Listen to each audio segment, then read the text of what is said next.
Bom dia, boa tarde, boa noite. Eu não sei em que momento do seu dia você está assistindo esse episódio, mas seja muito bem-vindo ao nosso canal do Vale um Podcast. Bom dia, pegue um cafezinho, sente na cadeira e pegue um bloco de notas, porque esse episódio aqui com certeza vale um podcast.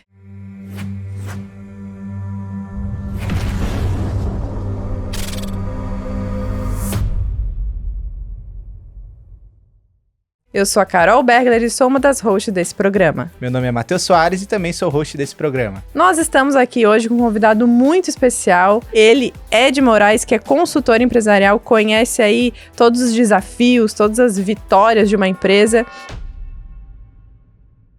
E eu quero já começar com uma pergunta, Ed. Antes disso, muito obrigada por estar aqui conosco, por aceitar esse desafio, porque hoje é desafiador, né, por conta de tempo. Então, as nossas agendas são apertadas, então muito obrigado por estar aqui e por nos ajudar a inspirar outras pessoas a empreender. E a primeira pergunta que fica é, Ed, qual foi a escolha que mais trouxe retorno para o teu negócio até hoje? Mas só um momento, antes do nosso convidado responder, você que está assistindo pelo YouTube, se inscreva no canal, deixe seu like, você que está ouvindo pelo Spotify, dê umas 5 estrelas no nosso episódio, porque assim sabemos que esse conteúdo está agregando para você de alguma forma. Agora, Ed, fique à vontade. Obrigado, Carol, obrigado, Matheus, pelo convite, uma honra poder estar aqui, poder contribuir aí com os ouvintes e o pessoal que assiste aqui o podcast de vocês. E parabéns pelo podcast de vocês, também pela iniciativa de ajudar a inspirar as pessoas, os empresários e empreendedores brasileiros. Olha só, o que modificou a minha vida? Quando eu tomei uma decisão de mudar radicalmente de carreira. Eu tenho uma história meio atravessada, assim, na questão de empreendedorismo, que eu vim lá da roça, lá do meio do mato, e eu fui talhado para trabalhar na roça a vida inteira, né? Não se pensava exatamente em fazer carreira em qualquer tipo de coisa assim, mas eu resolvi sair de casa muito cedo, com 15 anos fui morar sozinho na cidade, e só que eu tinha um problema muito sério, eu era muito tímido, absurdamente tímido, eu não conseguia estabelecer comunicação com as pessoas, uma dificuldade bem complicada assim de relacionamento por causa da timidez. Enfim, fui morar na cidade sozinho, uma vida meio complicada, 15, 16, 17 anos, até que eu mudei para Curitiba. E aí lá em Curitiba alguém um dia me falou assim, cara, você sofre tanto com esse negócio de timidez, né? Por que você não faz alguma coisa, algum curso para melhorar isso? Eu falei, tá, mas que tipo de curso que eu vou fazer? Ele falou assim, por que você não faz teatro? Eu falei, isso tá louco? Não, faz curso de teatro, a minha esposa trabalha com isso e tal, e eu acho que seria um negócio interessante para você perder essa timidez e tal. Então eu fui fazer curso de teatro para poder melhorar essa questão da timidez. E ali desencadeou um monte de coisas, né? Porque eu fui fazer um curso de teatro com um objetivo muito específico, que era poder me relacionar melhor com as pessoas e tal. E, obviamente, eu acabei trabalhando com isso. E eu trabalhei durante 8 anos com produção de espetáculos de teatro em Curitiba, em São Paulo, Rio de Janeiro. Trabalhei com muita gente famosa, produzi 28 espetáculos de teatro, produzi 4 filmes, produzi 4 livros, exposições de artes plásticas, e tal. Então isso me encaminhou a trabalhar com isso, mas a grande virada de chave foi, num determinado momento, porque o brasileiro não vai ao teatro, a gente não tem o hábito de ir ao teatro, então você sobrevive disso, você não... É muito difícil você ganhar dinheiro trabalhando com isso, né? E a minha grande virada de chave foi quando eu entendi, em algum momento produzindo os espetáculos de teatro, que eu tinha virado um bom administrador. Por quê? Produzir um espetáculo de teatro, a pessoa responsável pela produção de um espetáculo de teatro, ela é responsável pelos contratos, contratar e demitir as pessoas, contratar teatro, cuidar do financeiro, conseguir patrocínios, pagar todo mundo, conseguir montar os cenários, figurinos, ou seja, você vira um administrador de uma pequena empresa. Muito bom. E aí eu produzi, somando tudo, 40 produções eu fiz, então em algum momento eu entendi que eu tinha administrado 40 pequenas empresas. E ali eu entendi que eu era bom naquilo.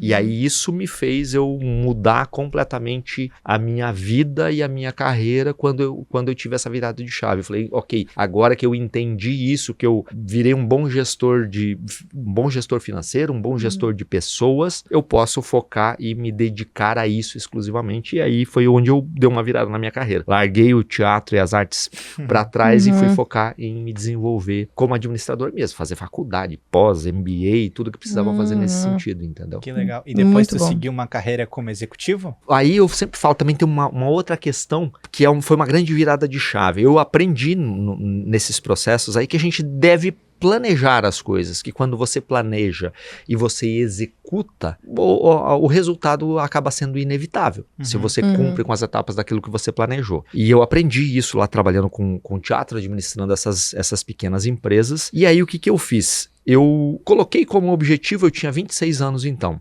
coloquei como objetivo virar CEO de empresa, me tornar CEO de empresa, até os 45. Então eu fiz um plano de vida de 19 anos. Tudo que eu tinha que estudar, tudo que eu tinha que aprender, as habilidades que eu precisava desenvolver, as pessoas que eu precisava conhecer, os ambientes que eu precisava estar. E eu fiz um planejamento de 19 anos para eu virar CEO de empresa até os 45. O plano de 19 anos eu cumpri em 11. 11 anos depois eu virei CEO. Então, e aí eu trago sempre isso para as pessoas, para os empresários, que as pessoas falam assim, planejamento, o que adianta planejar? O planejamento ele é fundamental. Se você planeja da maneira correta e você executa com aquilo que você planejou, o resultado simplesmente vai ser inevitável. E eu sou uma prova viva disso, entendeu? Ed, eu achei interessante que tu comentou ali na parte do teatro que tu passou a administrar, então, 40 produções, que seriam 40 empresas. E tu viu que tu era um bom gestor. Quando tu identificou que tu era um bom gestor, foi só na prática ou tu buscou algum curso, algum conselheiro, ou foi realmente só o que tu vivenciava ali? Eu entendi que eu era um bom administrador lá já, né, depois de um tempo. Lá no início, óbvio que foi terrível, né? No início é sempre complicado. Você tá aprendendo na prática, levando porrada todo dia, entende? Então fazendo, você vai aprendendo. Errei em determinadas coisas aqui, no próximo não vou errar. Né? Errei com as pessoas aqui nesse sentido, no próximo vou fazer diferente, né? E você vai acumulando experiências, mas eu tive bons professores nesse sentido, entendeu? De pessoas que eu admiro até hoje profundamente e que continuam trabalhando com isso, mas que são grandes administradores, entendeu? Perfeito. E essas pessoas me ensinaram, e eu trago isso até hoje e terei para o resto da vida, ter mentores, ter pessoas mais experientes que já trilharam o caminho, que já sabem as coisas que funcionam e não funcionam para poder ajudar a gente, entendeu? Então eu tive sim alguns bons professores nesse sentido, mas o que faz a gente realmente ficar bom é fazer, não existe outro caminho. Eu fiz faculdade de administração, bosta, não sei se pode falar palavrão, horrível, você não aprende a ser administrador na faculdade. Bem geralzão? Terrível, não aplica quase nada na prática de verdade, entendeu? Serve para quê então a faculdade? Serve para te abrir os horizontes, para você se relacionar com pessoas que estão trilhando mais ou menos o mesmo caminho e te faz ver que o mundo é muito maior do que você presume, né? Mas tipo assim, aprendi aqui umas técnicas que eu vou utilizar dentro da empresa no dia a dia. Aprende muito pouco nesse sentido, entendeu? Certo. Então você aprende fazendo. Ela serve para te abrir caminhos, para te abrir portas e te abrir a visão. Mas você aprende a ser administrador administrando, errando, acertando, fazendo um monte de caca e corrigindo lá na frente, entendeu? É assim que você aprende, como em qualquer profissão, né? Acho que não tem muita... inclusive a academia, no geral, ela te prepara de maneira muito superficial. É porque a gente também tinha, lá atrás, uma visão de que se você fizesse uma faculdade, você tinha zerado o game. Era alguém na vida. Né? E aí você vai com uma expectativa de que, cara, vou fazer a faculdade e estarei pronto pro mundo. Lê do engano, entendeu? E acho que isso é bem o contrário. Isso é para qualquer coisa, para qualquer profissão, né? A gente aprende fazendo, não tem outro jeito, né? Muito bom.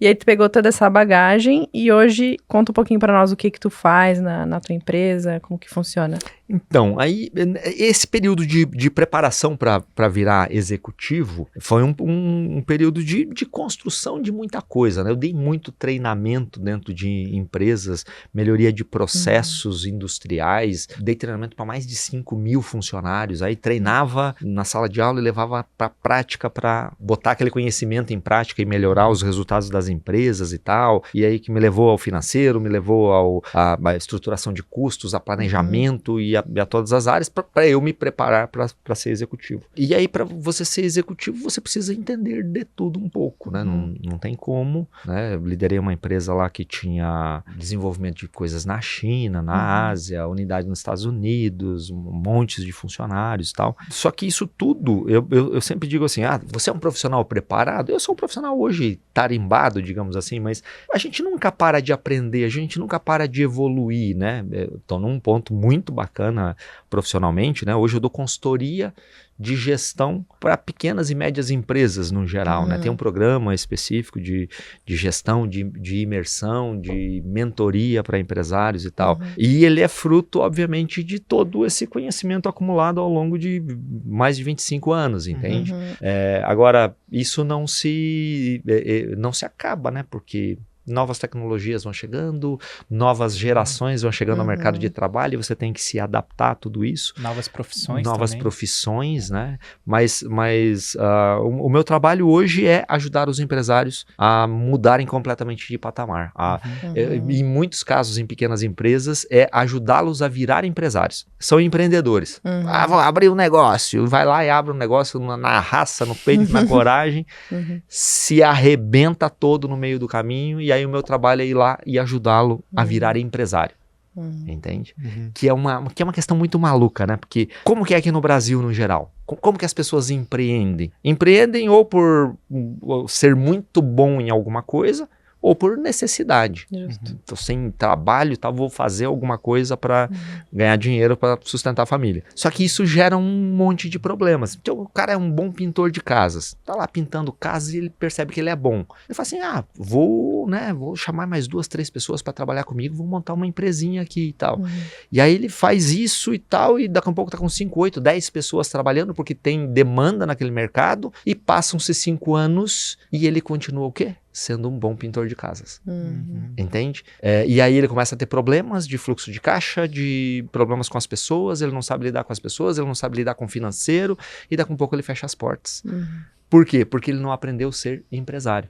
Ele ficou focado naquela habilidade gigante que ele tinha de pintar casas, entende? Então o meu trabalho muitas vezes é falar pro cara assim, parou. Deu. Agora você não é mais um pintor de casa, você não é mais um instalador elétrico, você não é mais... Agora você é um empresário e tem que pensar como tal. E empresário tem que entender de financeiro, tem que entender de custo, tem que entender de planejamento, tem que saber gerir pessoas, entende? Tem que ser bom comercial, saber vender. Então, o meu trabalho é muito isso, entende? Para as pequenas empresas, normalmente é isso. Dificilmente me chamam, tipo assim, estou crescendo, é raro. Estou crescendo muito, me ajuda a organizar as coisas aqui e tal. Entendi. Normalmente é quando o bicho tá pegando, entendeu? Eu acho legal quando... Já aconteceu algumas vezes nos últimos tempos, quando algum cliente chama e... A gente, como advogado, gosta muito de atender o cliente realmente na parte de prevenção, né? Quando o cliente ele quer organizar a sua empresa, ele quer prevenir dos riscos que ele vai ter junto com o crescimento que ele está tendo na empresa. Então, quando a gente atua nesse momento, é muito legal.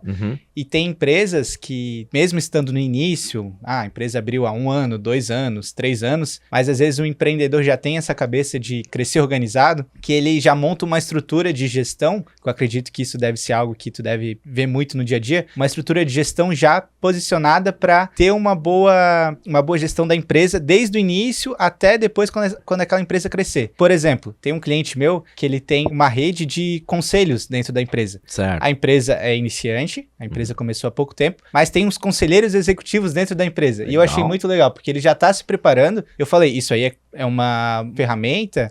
É uma atitude de empresa grande, às vezes uma empresa que já está há muito tempo no mercado e que acaba indo atrás de conselheiros. Mas ele já está montando desde o início e eu achei isso muito interessante. Mas isso é 1%. É raro. Sim. É raríssimo, entendeu? Eu imagino. Normalmente é exatamente o contrário. Preciso de dinheiro amanhã, o que eu faço? Vou montar um negocinho aqui, entendeu? E aí vai, e eu admiro pra caramba, porque isso é empreendedorismo na veia, mesmo que seja por necessidade. Mas... Só que ali na frente vai dar problema. E aí, qual é o problema disso tudo? Dados do Sebrae, 84% das empresas fecham as portas. em até 10 anos. Ou seja, a gente é um cemitério de CNPJs, entende? Por quê? Por falta dessa preparação. A gente sabe que o Brasil é uma desgraça para empreender aqui, né? Mas é o que nós temos, a gente não tem muito o que fazer nesse sentido. Mas o que a gente pode fazer é melhorar a gestão. Mas aí o empresário peca nesse sentido, entendeu? Porque ele está preocupado em sobreviver. E aí ele esquece do lado de gestão, que é o que vai fazê-lo sobreviver de verdade. Isso. E aí 84% das empresas fecham as portas em até 10 anos, o que é um número assustador. Acontece de no decorrer do caminho, da tua assessoria, tu perceber, não, essa pessoa aqui não tem perfil para ser empresário. Ah, sim? Sim. E aí como é que tu lida com isso? Eu demito. Entendi. Tipo assim, o cara que tem perfil empreendedor e que faz o negócio acontecer e tal, e eu começo a desenvolver um trabalho com ele, tem todo um trabalho, né, de plano de ação do que a gente vai fazer semana a semana e tal, e aquilo tem que ir sendo cumprido para que a gente chegue nos resultados que a gente almeja, que o próprio empresário almeja. Então a gente vai reconstruindo a cultura daquele negócio, uma cultura de resultados, focada em resultados e tal. O empresário que não tem muito esse perfil, ele não faz, ele não cumpre com aquilo que a gente está determinando, que a gente está construindo juntos. E aí é 1 mês, 2 meses e o cara não vai, eu vou lá e demito ele. Falo assim, cara, eu não tô aqui só pelo seu dinheiro. Entende? É óbvio, é o meu trabalho e eu quero ganhar dinheiro com isso. Mas eu não quero ficar ganhando dinheiro num negócio que não está dando resultado para você, porque você não está cumprindo com a sua parte. Não está botando em prática, entendeu? Então eu demito. Acontece com 10% dos meus clientes. De cada 10, 1 eu sou obrigado a demitir. Entende? Por quê? Porque ele não cumpre com aquilo que está estabelecido por N razões, né? Às vezes é exatamente falta de perfil, entendeu? Que não... precisa vender. O cara não levanta a mão da cadeira para ir vender, entendeu? Aí como é que você vai crescer o teu negócio se você não vende? Né? Outro, as contas pessoais completamente misturadas com a da empresa. Então, nós vamos fazer assim a partir de agora para separar as coisas. Isso aí deve ser complicado. Nossa, mas aí o cara não faz. Fala assim, cara, você tá brincando de ser empresário, então não vai funcionar. Acho que principalmente quando é um sócio só, né? Ele é o único dono da empresa, então ele faz de qualquer jeito. Isso. Acho que tem um certo cuidado porque tem outras pessoas na sociedade, então a gente tende a não mistura de fato, porque a gente sabe que precisa prestar contas para outro sócio, né? Eu acho que o sozinho, ele deve, fazer uma bagunça. Faz uma bagunça, até porque, como ele não se preparou antes, ele nem entende o porquê que precisa separar. Tá, mas é tudo meu mesmo, entende? Sim. Era tudo meu antes, continua sendo tudo meu. E eu trouxe até aqui assim e tal, por que tem que fazer isso, entendeu?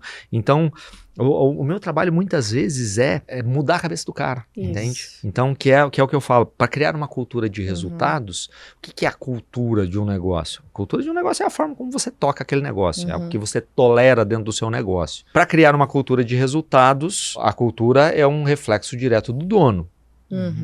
Então, para mudar a cultura, eu preciso mudar o dono, mudar a cabeça dele, a forma dele pensar, a forma dele ver as coisas. Então, é um trabalho no final das contas, de ensino mesmo, entendeu? Você está fazendo isso, ó, o reflexo que isso tem no curto, no médio e no longo prazo. Se você não mudar isso aqui, nós não vamos conseguir ir adiante. E aí, isso é um negócio muito maluco, porque mudar a cultura, você montou o teu negócio, tá lá, tocando do seu jeitinho lá e tal, 5, 8 anos, e aí de repente vem alguém e fala assim, cara, isso aqui não tem o menor sentido, você tem que fazer de uma maneira diferente. É doloroso pra caramba pra pessoa, entende? Então, o processo é sempre doloroso, lento, e a pessoa normalmente sofre muito. Mas depois que ela passa por isso, ela fala assim, meu caramba, como que eu sobrevivi nesse tempo todo fazendo as coisas como eu fazia antes, entende? E aí os resultados, aí eles ficam perenes. Quando você muda a cabeça do empresário, que ele passa a pensar da maneira correta e conduzir da maneira correta, entende? Isso não volta mais atrás, entende?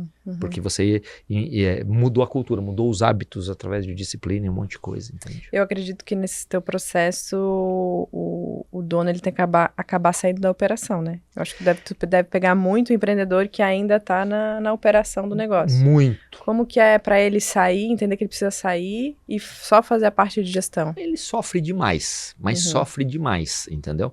Tem alguns casos que ele não precisa necessariamente sair da operação. Às vezes não tem como. Né? Tipo assim, ó, o cara ele tá na operação, mas na operação do lado comercial. Fica aí, se é bom comercial, continua na operação do comercial, tá tudo certo. Se a empresa não é muito grande, entendeu? Mas tem outros casos que o cara tá lá apertando parafuso lá Sim. e tal, quando deveria estar fazendo outras coisas, fazendo gestão, né, pensando estrategicamente o negócio dele, olhando as novas tecnologias, enfim, gerindo as pessoas e tal. E esse processo é um processo bem doloroso para ele, porque ele sente que ele tá perdendo o controle das coisas, entende? Porque se ele tá lá apertando parafuso junto com as pessoas e tal, ele tá vendo o que Sim. tá acontecendo, ele tem a ilusão de que está vendo o que tá acontecendo, que as pessoas vão fazer daquela forma, que é do jeito dele, e se ele sai da operação, as pessoas vão fazer, entre aspas, do jeito delas, e aí talvez não vão entregar com a qualidade que ele entregaria, então essa mudança de cultura é um negócio sempre complexo, né? Sempre muito dolorosa pro empresário. Então, tirar ele da operação, arrancar ele da operação, normalmente é o que mais dá trabalho.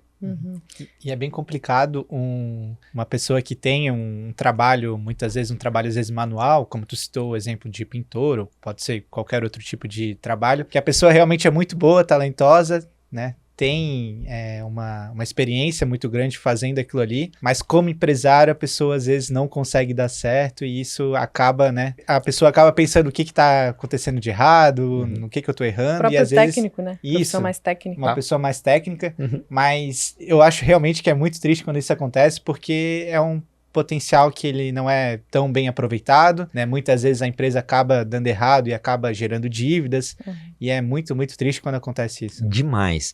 Mas aí, se ele está a fim de fazer o negócio acontecer, e ele realmente quer mudar, a gente sempre encontra formas. Porque aí eu pego o lado técnico dessa pessoa e vamos contratar alguém que olhe para o outro lado, não necessariamente um sócio, mas um funcionário com determinadas regras que a gente cria lá, para ele tocar uma outra parte e não perder essa parte técnica que é importante. Se ele quiser de verdade, a gente consegue contornar isso, entendeu? Mas ele tem que abrir mão de um monte de coisa, né? Continua sendo um processo complexo para ele, entende? Dele abrir mão das coisas e deixar que outros façam, especialmente quem tem uma visão técnica, entendeu? Pode pensar que tá perdendo o controle, como tu falou antes. Nossa, mas demais. E normalmente quem é empreendedor gosta de ter controle nas minúcias, entendeu? E aí ele tá perdendo o controle de tudo e aí ele começa a entrar em parafuso, entendeu? Por quê? Porque, a pessoa não vai fazer igual a ele. Sim. A pessoa não vai fazer com a mesma rapidez que ele, com a mesma qualidade que ele, entende? Aí ele começa a entrar em parafuso.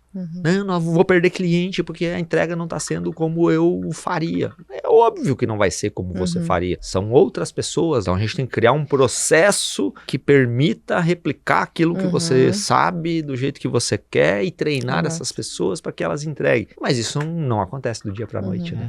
Falando de pessoas, né, agora, acredito que é um grande gargalo também das empresas, acho que é também muito cultural, mas o que eu tô passando na prática até é uma pergunta, uma curiosidade minha. O meu marido trabalha no comércio e ele trabalha com vendas, venda de eletrônicos, assistência técnica, enfim. E ele tem muita dificuldade de encontrar vendedores. E agora eu tô ajudando ele nessa parte de recrutamento e seleção das pessoas. E eu tô vendo, da época que eu já trabalhei numa empresa, antes de abrir a minha, eu trabalhei numa empresa que eu gerenciava ali cerca de 30 pessoas e eu fazia todo o recrutamento e seleção dessas pessoas, fazia toda a gestão, demitia.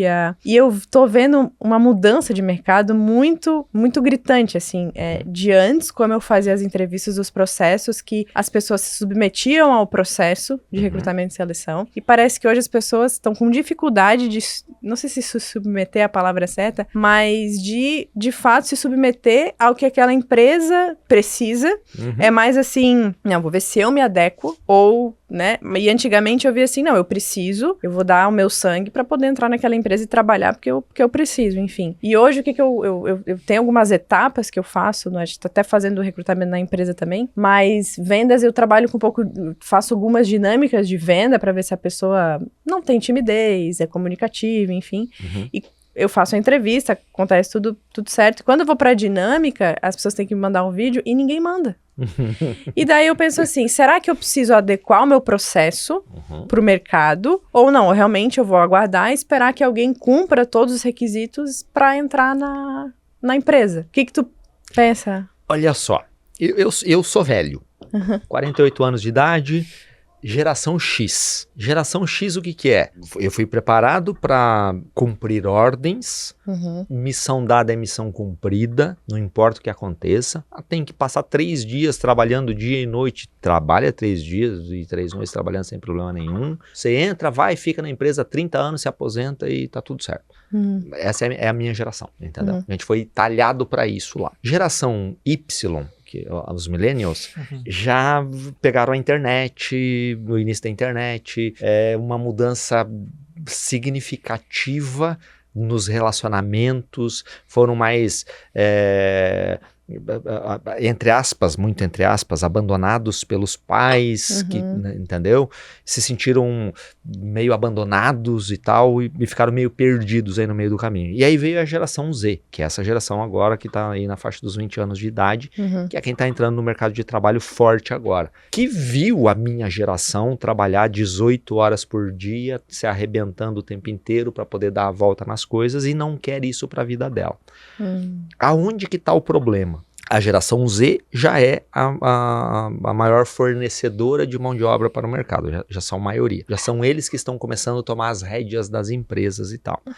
O grande problema está as mudanças foram muito rápidas, né? A gente passou 3.000 anos da mesma forma e de repente em 30 anos a gente já mudou 5 vezes.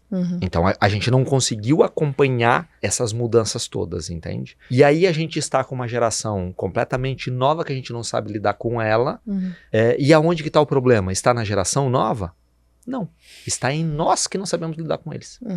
Entende? A gente está querendo aplicar o jeito de 1970 de trabalhar numa galera de 2025. A gente está com a cabeça ainda, uma boa parte dos empresários, com a cabeça lá na geração X, até na geração Y, entendeu? Que eram pessoas mais tranquilas de se lidar nesse sentido, e não aprendeu a lidar com essa galera jovem agora, entende? Mas eles são complicados? São óbvio que são complicados, entende? Mas a minha geração também era de algum lado, não era tanto com o trabalho, era mais comprometida, outras coisas, né? Mas a gente pagou um preço por isso, entende? Então o que eu vejo é assim, a gente não tem como mudar esse pessoal, a gente tem que se adaptar a eles. E aí quem mais rapidamente se adapta e entende como eles funcionam, mais fácil consegue resolver o seu problema de gestão de pessoas. Na minha época, você entrava numa empresa e você ia fazer carreira lá dentro, ia ficar 20 anos na mesma empresa. Hoje, a média é 2 anos. A pessoa não fica mais do que 2 anos no mesmo emprego. Entendeu? Eu vejo os currículos como que eles estão pulando, né, de empresa para empresa. Na minha época, você pegava um currículo e tinha uma pessoa que tinha passado por 3 empregos, você já nem contratava, falando, tá louco, fica pulando de galho em galho. Sim. Entendeu? Agora não, para eles isso é absolutamente normal e natural. E nós, como empresários, não estamos sabendo como lidar com isso. Entende? Então, o problema não é que não tenha problemas, mas o grande problema nesse sentido não está na geração. Está na nossa forma de olhar para essa geração. Entende? A gente está querendo recrutar, está querendo que eles trabalhem como nós trabalhamos. Ah, tá, mas eu sou o dono da empresa e eu quero que seja do meu jeito. Ok, você vai patinar e vai se ferrar muito até aprender com isso, entendeu? É outra forma de lidar. Essas pessoas, eles não vêm mais trabalhar só pelo salário, entendeu? Eles têm que ter um propósito por trás daquilo, tem que fazer sentido aquilo na vida deles, entendeu? Porque senão eles não vêm trabalhar. Pô, eu tenho cliente que paga muito bem, 5, 6 mil reais de salário por mês para funções e tal, acima do mercado. E a gente tava com uma dificuldade gigante de manter gente lá. Por quê? Porque o jeito de lidar não era o adequado. A gente ajustou. Agora ok, entendeu? Mas tipo assim, tem muita gente que ainda sai de lá para ganhar menos em outro lugar. Entende? E tá tudo bem pra eles. Por quê? Na minha época, se eu saio do negócio e vou pra um outro lugar, eu tô ferrado, vou passar fome.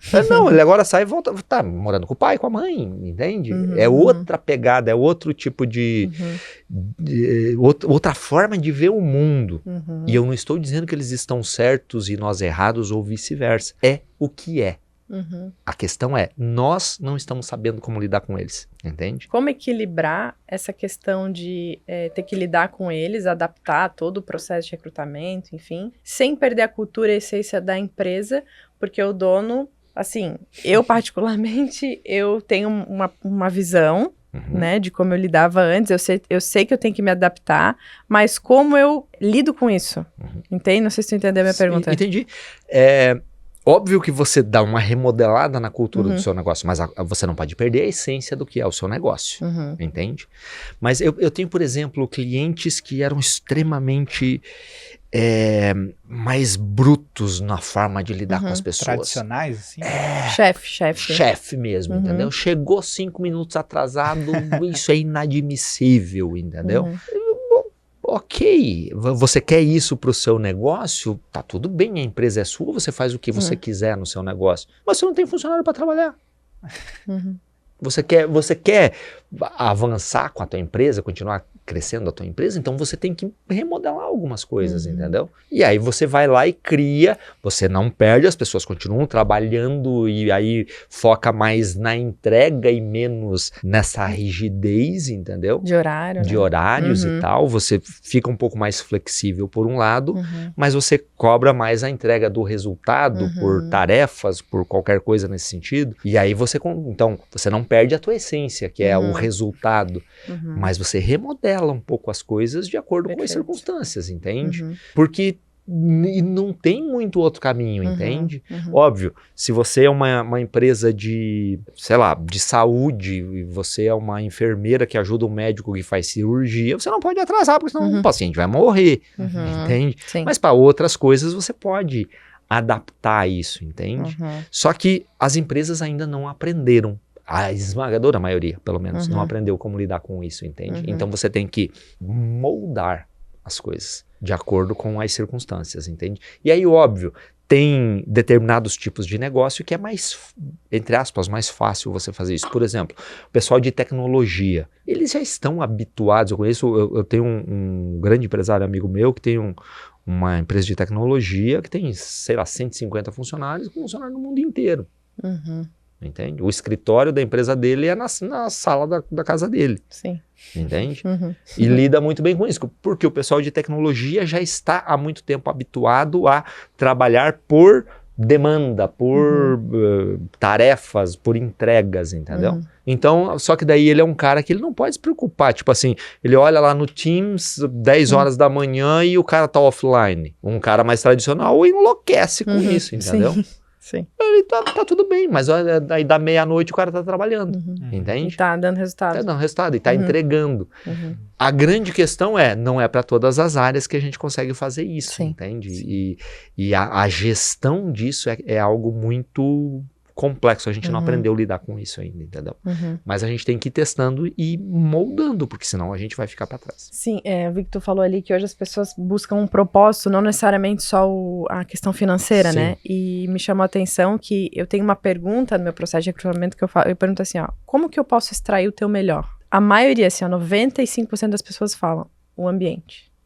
O ambiente, se eu tiver num ambiente que eu tenho acesso ao líder, que eu posso me desenvolver, que não seja um ambiente opressor, a maioria fala isso. E quase ninguém pergunta assim, qual é o meu potencial de ganho? Eu achei isso, tu falou dessa questão do propósito e me lembrei isso, realmente as pessoas estão mais interessadas no ambiente, no propósito, do que elas podem ter ali de desenvolvimento, do que no salário propriamente dito, né? Exato. Eu não tinha parado pra pensar. Exato, mas 15 anos atrás, ia nessa conversa, a pessoa falava, vou ganhar quanto? Isso. Não que estivesse errado, perguntar do salário, potencial. Claro, mas mudou, parece o foco, né? Mudou.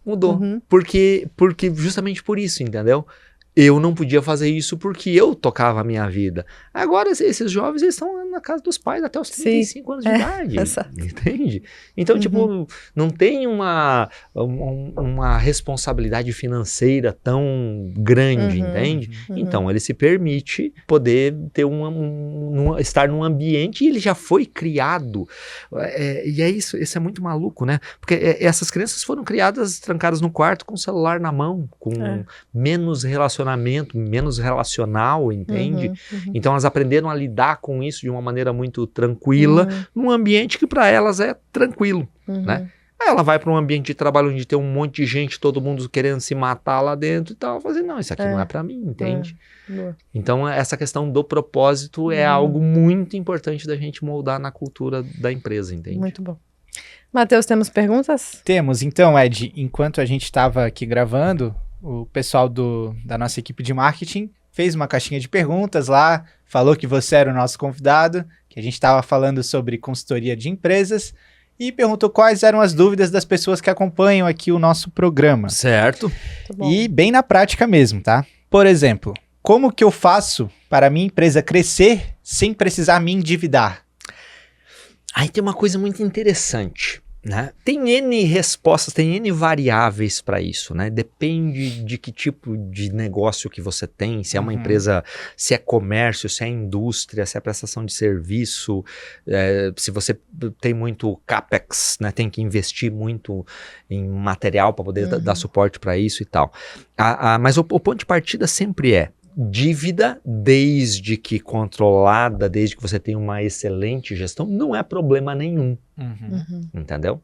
Não é problema nenhum você se endividar para poder crescer. Aonde que está o problema que muita gente erra? Se endivida para tocar a operação e não para crescer. Entende? Se atrapalhou financeiramente lá no meio do caminho, tirou mais dinheiro da empresa do que deveria ou qualquer outro tipo de coisa, daí se endivida para poder pagar os funcionários, para poder pagar a operação do dia a dia. Aí é o início do fim do negócio, entende? Entendi. Né? Agora, se você está bem estruturado e você se endivida para crescer de maneira planejada, o endividamento não tem nada de ruim, entendeu? Inclusive, eu sempre, óbvio, hoje com os juros do jeito que tá, você tem que pensar muito bem nisso. Tem que tomar cuidado. Né? Tem que tomar muito cuidado. Mas o endividamento para crescer não é necessariamente ruim, entende? Agora, se é para tocar a operação, para fazer a operação, aí é péssimo, entende? Muita gente se perde nisso daí, porque se endivida para pagar funcionário, não tem um planejamento financeiro mínimo, entendeu? E aí tem uma coisa muito importante para qualquer pessoa que esteja nos vendo ou nos ouvindo que é empresário, com relação ao financeiro. Toda empresa deveria ter uma reserva de emergência. Quanto de reserva de emergência? 6 vezes o seu custo fixo. Aonde que está o problema nesse sentido? A maioria dos pequenos empresários nem sabe o que é custo fixo. O que é custo fixo, o que é custo variável. Vamos lá. Custo fixo é aquele que, independentemente de você vender ou não, ele acontece todos os meses. Se você não vender nada, no final do mês você tem funcionário para pagar, você tem aluguel para pagar, você tem luz para pagar, você tem internet para pagar, entende? São aqueles que, independentemente de ter venda ou não, você tem todos os meses. O seu próprio salário como dono, na tua Prolabore, é custo fixo. Então, o ideal é que, no mínimo, você tenha 6 meses de custo fixo como reserva de emergência. Porque daí você não corre o risco, se der algum problema no meio do caminho, se endividar para tocar a operação, entende? Que é onde as pessoas se perdem. Dívida de fluxo de caixa, então, é a dívida que não é recomendada. A dívida de fluxo de caixa não é também necessariamente um problema. Né? Às vezes você está com um desencaixe só de fluxo de caixa, né? Vai receber, os recebimentos maiores estão lá no dia 20 e no dia 10 você tem muita coisa para pagar, então você tem que ajustar isso no meio do caminho, mas um endividamento de curtíssimo prazo aqui só para resolver essa questão do fluxo de caixa aqui não é necessariamente um problema. Sim, né? sim. O problema é tipo assim, acabou o mês, acabou o dinheiro, não tenho mais bom dia, eu tenho funcionário para pagar, entendeu? Aí é um problema, porque daí você está pegando dinheiro para pagar a operação e você não tem esse dinheiro, entendeu? Aí começa a bola de neve. Começa uma bola de neve e daqui a um pouco você não dá mais a volta, entende? Então, o endividamento para o fluxo de caixa não é um problema desde que esteja tudo controlado. Só que aí você tem que arrumar o teu negócio, né? Se o teu fluxo de caixa está desencaixado, você precisa sentar com o teu fornecedor, sentar com os teus clientes e tentar ajustar isso para receber antes e não ter problema de fluxo de caixa. Legal, uma dica bem prática que às vezes, né, acontece... Acontece muito. A pessoa pode não perceber ali o que está acontecendo, mas daqui a pouco pode ter um problema ou outro por conta disso. Exatamente. Bem legal. Exatamente. E a questão que você falou de qual é o intuito da dívida também é bem importante, porque acho que a primeira parte, a primeira coisa que a pessoa que perguntou tem que pensar realmente é: tô me endividando para quê? Para crescer de fato ou pensando que eu tô crescendo, mas na verdade eu só tô pagando as contas? Exato, exatamente. Bem interessante isso. Muito bom. Vamos seguir aqui porque tem outra. E acho que essa... Não, vou deixar mais polêmica ali pro final. Pode fazer polêmica? Pode? Não é tão polêmica, mas tem gente que pensa que é um, tem gente que pensa que é outro, mas Ed, qual que é o setor mais importante de uma empresa? Qual o setor mais importante de uma empresa? Pensa aí, você que está vendo e assistindo a gente. Qual que é o setor mais importante? Ah, tem gente que me fala assim, todos os setores são importantes. Sim. Claro. Né? Mas vamos combinar aqui. Se não houver vendas, não existe empresa. Se não houver vendas, não tem financeiro, não tem planejamento, não tem marketing, não tem produção. Não tem pessoas. Não tem pessoas, não tem absolutamente nada, entendeu? Ah, mas eu trabalho no financeiro e gosto mais do financeiro, se não tiver financeiro, ok. Se você não tiver venda para alimentar o teu financeiro, não existe empresa. Então, o setor mais importante da empresa sempre vai ser o comercial. E aí o comercial é vender bem da maneira correta, precificado da maneira correta, né? Para você poder avançar no mercado. Mas uma empresa não sobrevive sem vendas. Então esse, de longe, é o setor mais importante da empresa, entendeu? Legal. E tem muita gente que acaba negligenciando essa parte, né? Sim. E aí vem uma questão que você estava falando aqui da questão de contratação de pessoas, às vezes para o comercial e tal, né? A questão comercial, não é todo mundo que tem aptidão comercial, né? Tem pessoas que não têm perfil necessariamente para vendas. Né? E aí para quem vai começar um negócio, se você não tem perfil nenhum de vendas, repense se você vai abrir um negócio, entendeu? Repense. Ou você se associa com alguém, né, que seja bom de vendas, ou você vai ter muito problema. Agora, se você já tem uma estrutura de vendas e você precisa contratar, é melhor você contratar um perfil específico. Entende? Porque o processo vai ser mais rápido, essa pessoa vai te dar resultado mais rápido. Ah, mas então quer dizer que uma pessoa que não tenha necessariamente esse perfil não vai conseguir vender? Vai, todo mundo consegue. Tudo nesta vida é treinável. Tudo, absolutamente tudo. Liderança é treinável, vendas é treinável, qualquer coisa é treinável. Se você sentar a bunda na cadeira e se propor a buscar conhecimento, desenvolver uma habilidade e tal, e treinar, você acaba ficando bom naquilo, entende? Só que, se você está precisando contratar alguém para o teu comercial, você não tem tempo, às vezes, de passar um ano desenvolvendo essa pessoa. Você quer resultados mais rápidos.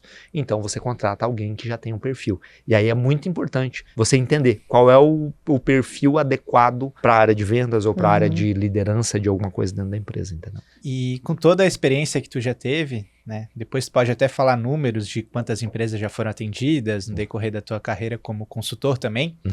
Mas de tudo que tu já viu, quais são, vamos citar assim, 3 situações que tu vê que é frequente, que é grave e que às vezes é difícil de resolver e que isso demanda realmente de uma atitude diferente, às vezes, do empresário? Certo. A primeira, assim, normalmente me chamam quando estão com BO financeiro, entendeu? Ah, tô com BO financeiro, não sei o que fazer para sair daqui, entendeu? Então, qual é a causa disso, desse descontrole financeiro? É falta de gestão básica, entendeu? Os empresários erram muito, mas muito no básico. Assim, montou um negócio lá, tem 2, 3, 4, 5, 10 funcionários, está faturando 100 mil, 150 mil, 200 mil. Já peguei a empresa faturando 2 milhões por mês e não tem um sistema de controle de entradas e saídas adequado, entendeu? Tá tudo no caderninho, na cabeça, numa planilhazinha de Excel, entende? E aí se perde absurdamente, porque não sabe para onde está indo, não tem clareza nenhuma. Ontem, inclusive, eu fechei uma consultoria de uma empresa que fatura 600 mil por mês e que não sabe para onde está indo. Né? Não dá para imaginar. 600 mil reais por mês, entende? E não sabe para onde está indo, completamente cega. Tá, mas quanto que você tem de contas a pagar? Não sei. Quanto que é custo fixo? Quanto que é variável? Quanto que você paga de imposto aqui? E como é que tá o teu fluxo de caixa? As entradas estão encaixadas ou não? Não sei. Por isso que eu preciso de você. Entende? Então esse é um erro muito comum nas empresas que estão começando. Aí depois, misturar completamente as contas pessoais com as contas da empresa é um outro erro terrível, entende? Aconteceu um caso nesse sentido, só para vocês terem uma noção, de uma empresa, sempre que eu começo um trabalho lá, eu faço uma questão meio pedagógica, assim, não, beleza, primeiro dia aqui, vamos lá, deixa eu fazer um pré-diagnóstico aqui do financeiro, por exemplo. Quanto você fatura? Tanto. Quanto que você paga de imposto? Tanto. Quanto você compra de material? Tanto. Quanto você paga de folha de pagamento? Tanto. Quanto que você tira para você de Prolabore e tal? Tanto. É uma empresa que faturava 300 mil reais por mês. Quanto que você tira para você? 15 mil. Quanto que tá? Chegou no final, eu falei assim, cara, você não precisa de mim. Porque é por isso que você tá me falando que tá sobrando mais de 50 mil por mês. Uhum. Não tá louco, minha conta tá toda arrebentada, tô devendo não sei quantos mil e tal, Cheque especial. cheque especial, pagando juro pra caramba e tal. Falei, tá, então vamos descobrir onde que tá o problema, né? Sistema, vamos lá, começa a lançar certinho, blá, blá, blá, blá. Ele tirava 90 mil por mês, Meu Deus. numa empresa que fatura 300. Tava Nossa. quebrando, completamente quebrando a empresa, entendeu? Uhum. E o pior de tudo, não se dava conta. Uhum. Porque, tipo assim, tomei umas cachaça hoje, vou comprar um jet ski.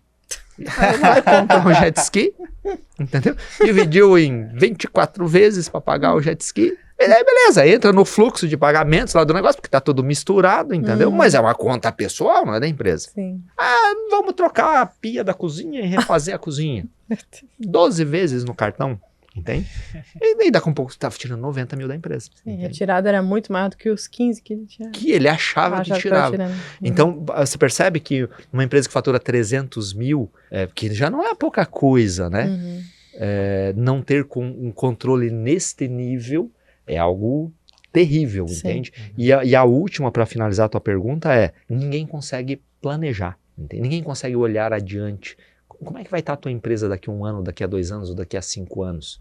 Entende? Normalmente se faz planejamento e tipo assim, estamos faturando 100 mil reais por mês, no ano que vem faturaremos 200 mil reais por mês. Tá, mas você tirou esse número da onde? Uhum. É um número bonito. É um número bonito.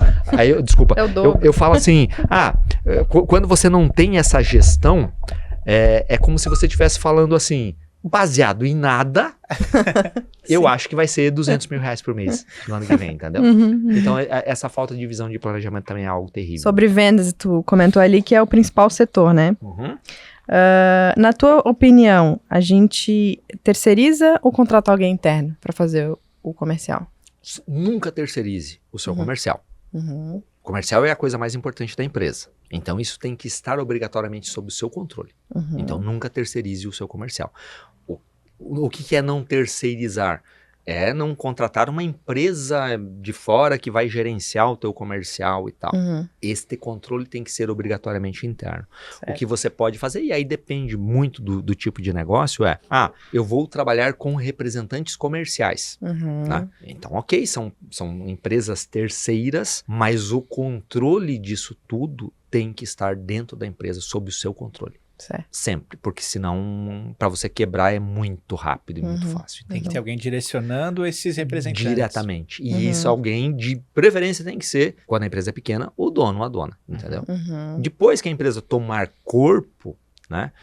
Aí, óbvio, você vai estruturando esse setor comercial, botando pessoas internas, botando um gerente de acordo com a cultura do teu negócio, entendeu? Uhum. Mas você terceirizar como se fosse um setor, você contratar uma empresa para tocar o teu comercial é o pior erro que você pode cometer nesse sentido, porque Perfeito. do dia para noite você pode fechar as portas e você nem tá sabendo por quê. Muito Legal. bom. Ed, a gente tá falando de empresas no modo geral, né? Tá dando dicas práticas, muito bom. Mas falando da tua carreira, tem algo que o teu maior erro, o que tu aprendeu com ele para outras pessoas talvez não cometerem o mesmo erro? Eu cometi muitos erros, né? Porque é muito tempo já trabalhando com isso, especialmente quando você tá no início da carreira, né? Uhum. Olha só, quando eu comecei a dar consultoria, eu cometi os seguintes erros, assim. Você me contrata aqui, tô com um problema financeiro aqui. Resolver um problema financeiro de uma empresa não tem nada de complexo para resolver, entendeu? Onde que tá o teu custo, como é que tá aqui, o custo vai... cara, o erro tá aqui, o problema está aqui. Você precisa cortar X de custos, você precisa aumentar tanto por cento a tua venda, então a fórmula está aqui. Então os erros que eu cometi foi assim, Carol, tá aqui, ó, aplica isso daqui. É só aplicar isso daqui que tá resolvido, o teu problema financeiro. Aí passa 1 mês, 2 meses, 3 meses, 4 meses, continuava igual. Problema comercial. Resolver problema comercial também não é difícil, tecnicamente você falando, entendeu? Tá aqui, ó. Quanto que cada vendedor vende? Vende tanto. Qual é o teu perfil de cliente ideal? É esse daqui. Como é que tá o teu investimento em marketing? Qual que é o teu CAC? Qual não sei o quê? Tem uma formulazinha. Tá aqui, ó. Você precisa fazer isto.